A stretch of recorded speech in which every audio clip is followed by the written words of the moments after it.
I love simple formulas and frameworks that really like get at the heart of what you need to say with your copywriting, with your marketing. So for this, I'm not talking about like Mad Lib style fill in the blanks where, when you fill it in, it never quite fits. So some people think about templates and they're like, oh, just tell me what the first sentence needs to say, and then the next sentence and the next sentence. But in my experience, that's a really bad way to write marketing copy, including email marketing copy.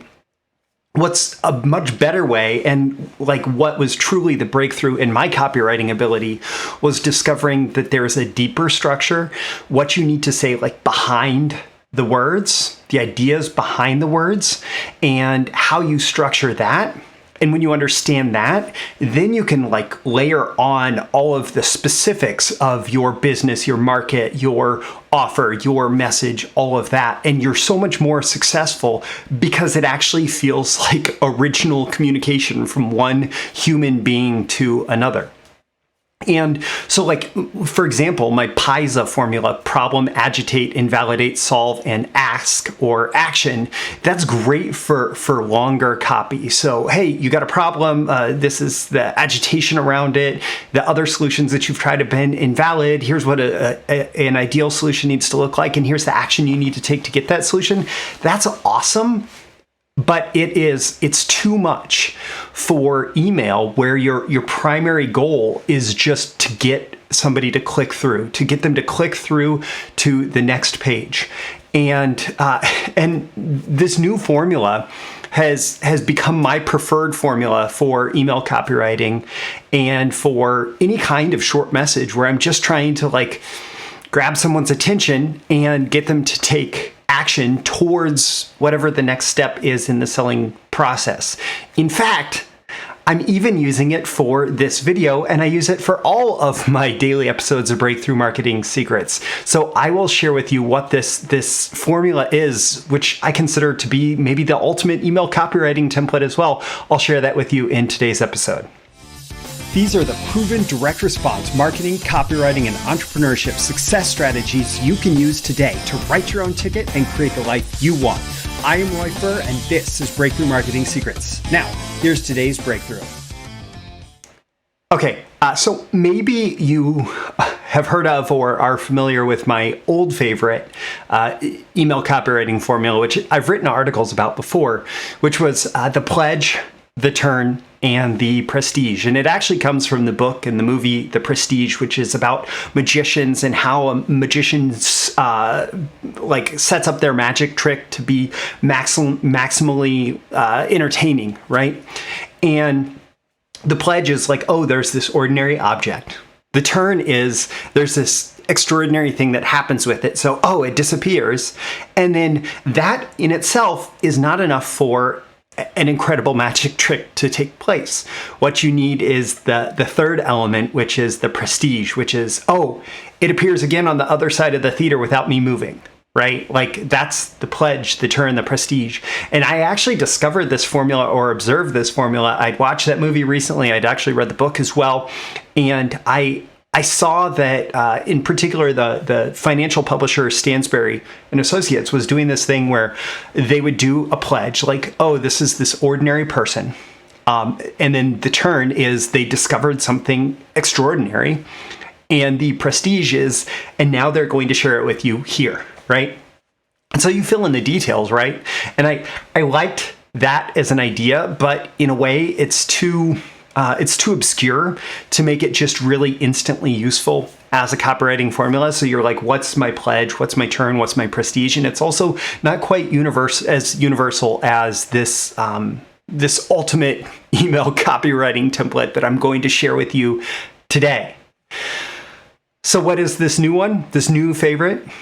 Well, it's actually Russell Brunson's hook story offer. I mean, he simplified, he distilled this whole idea of writing short copy. He says it's for ads, but it works for these daily episodes and daily videos. It works for email copywriting. It works if you want to get a little bit longer. It works if you want to get a little bit shorter. Hook, story, offer. So typically, like, for example, when I structure these episodes, the hook is what I say before that little introduction, title, credits, whatever. And then the story is the main thing that I do. And the offer is the call to action that I have for you at the end, no matter what that is. So hook, story, offer, hook, story, offer. You can also do it in an email. The hook typically starts in your subject line. The story is the body of the email, and the offer is the action that you want them to take at the end. We'll go into more details on that in a second. But like, why do I like this? Again, it's more direct. It's simple. It's not just simple because it's 3 words, hook, story, offer, but it's also simple in thinking like, what are these concepts? Well, there's a hook, something to hook the attention. There's the story, which is whether it is a logical explanation of the reason someone should take action, or it's a story like storytelling like you would traditionally think of it. It's still the story of the email. And then there's the offer. There's the action that needs to be taken at the end. And I really do like also that putting offer at the end, hook, story, offer, makes the entire thing really focused on action, which the purpose of any marketing email is to get someone to take action, primarily to get them to click from the email towards whatever next step it is in the sales process, whether, no matter what that is. So what do we do in the hook? What do we do in the hook? Well, primarily we're just getting attention. Like, the purpose of the hook is not to sell anything. It's not to get the click. It's not to anything. It's to like get the reader to open the email and pay attention. And the hook can be related to the offer, but it doesn't have to be.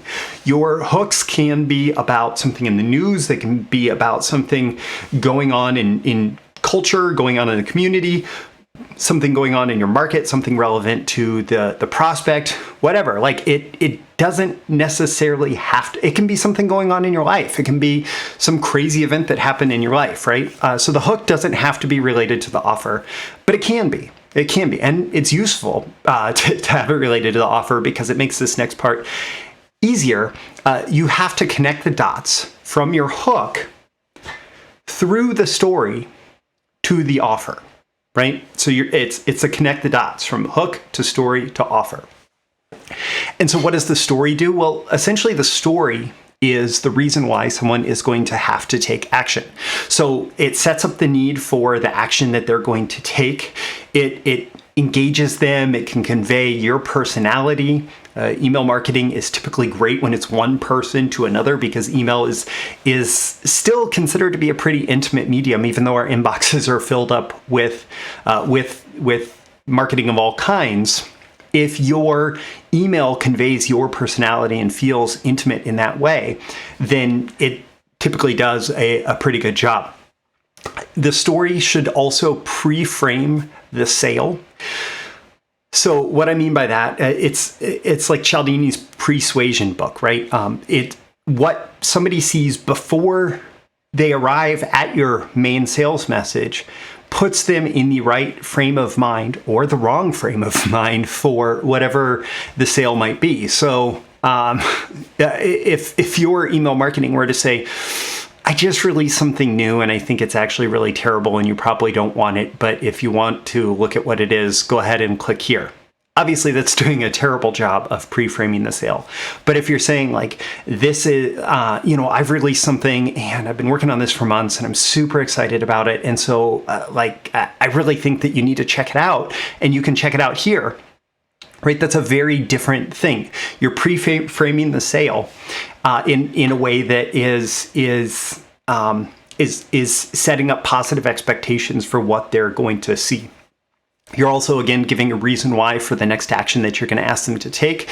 And the story portion of your email marketing can be short or long depending on your strategy. So for example, as part of daily content, oftentimes the story is a lot longer. If you're writing a daily email that's somewhat content focused, but also includes a call to action, that's typically a lot longer. Whereas, for example, if I'm working on a project where we're doing list rentals to other people's lists, oftentimes all we're really trying to do is get someone to click on our email to go through. So the story portion is much shorter because there's not a lot of relationship building there. It's just a matter of getting them, getting their attention and getting them interested enough that they're going to click through to our offer. And then we get to the offer portion. Mostly the offer in email marketing is, hey, just click, right? It's go here. Like, I've set up this thing that you want, go here to get it. The goal is to get them through to the longer sales message. So if you're doing like e-commerce physical products, it may be to get them to the product page. If you have a video sales letter, it may be to get them to the video sales letter. If you're doing like a high ticket sale where there's an appointment with a member of your sales team or a consultative salesperson, it may be book an appointment here, whatever it is, right? The goal is to get them to the longer sales message. The reason why they should do this has already been justified in the story. So it's a matter of just making that direct call to action. And in some cases, you may have multiple calls to action to the same destination. Good email marketing in terms of like, oh, the purpose of this email is to get the click. You really should have a single destination, but you can include multiple links to that same destination in a single email. So the challenge, now that you know this template, is, what do you actually write about? Like, how do you hook attention? What stories actually work well in email marketing to get people to click through to your offers? What ideas are there that you have, and like, how do you stimulate those ideas? What are the proven ways to hook attention, et cetera, right? So here we get to actually the offer portion of this episode, and I'm excited to announce that I have a new email copywriting prompts training. So this is completely different than what you might think of as like that Mad Libs template that I said doesn't work, where you're just like filling in, oh, here's the name of my product and whatever, but then when somebody reads it, they're like, oh, that doesn't make sense. Email copywriting prompts is the ideas behind the hook, story, offer that you are going to put into your marketing emails. And this training has been available inside the BTMS Insiders training library for a while. It was a monthly insiders call, and you could get it by becoming a monthly member. But for the first time ever, I'm actually pulling this one training title out of BTMS Insiders, and I'm making it as like a, hey, here's a welcome mat, laying out the welcome mat so you can come check out my training.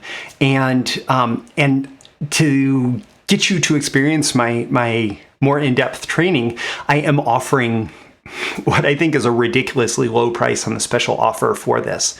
And so I'm going to include a link with this episode to the email copywriting prompts special offer for you. If you haven't yet had a chance to try it through BTMS Insiders, this can be a great way to dive in. It's a great way to stimulate basically an unlimited collection of ideas for your hook, story, offer emails. And like with that, then it's just a matter of, ooh, I have this idea. What's the hook? What's the story? What's the offer? And bang it out, right? And even at the link in the description, you will see a demo, like you can watch a demo video of me actually just writing an email in less than 10 minutes with the prompts that you can see how it works for yourself. So check out the link in the description to that. Also, leave a comment with this episode. Let me know on a scale of 1 to 10 how valuable you found this and why. What are your action items? What are your takeaways? What are you going to do as a result of this? How might this change the way that you write marketing emails? Also, tap that like button before you go so you get more content like this delivered to you, and so the magical algorithms of the internet will share with more people like you who will find it valuable. You can certainly share it with folks directly, and subscribe before you go. You can subscribe here. Also, go to breakthroughmarketingsecrets.com, get my daily emails Monday through Friday, including episode notifications, more exclusive content. And hey, if you're not yet on my Breakthrough Marketing Secrets list, or you're discovering me for the first time, just going to the email copywriting prompts links with this video, with this episode, would be a great way to get on the Breakthrough Marketing Secrets list and to experience my more in-depth training as well. So I'm Roy Furr. This has been your daily episode of Breakthrough Marketing Secrets. I always aim for 10 out of 10 value. I hope that I've delivered it here, and I will catch you again in the next episode. Thank you once again for tuning in to this daily episode of Breakthrough Marketing Secrets. Remember, check out the links with this episode for even more value. Now make sure you like, comment, share, subscribe, and engage in every way you can to keep this show going and growing and delivering daily value to you. I'll catch you soon for your next big breakthrough.